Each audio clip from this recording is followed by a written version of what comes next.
In front of me I've got Opel Insignia. In this video I'll show you how to reset service info. To reset oil service info, firstly start ignition in this car and don't start the car itself. Once the ignition is on the instrument cluster, navigate through it via this funnel. Press OK, and now go to Info.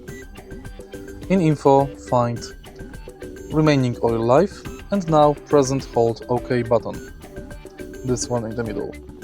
After a few seconds you should hear beep. Keep holding and it's done. Oil life has been reset.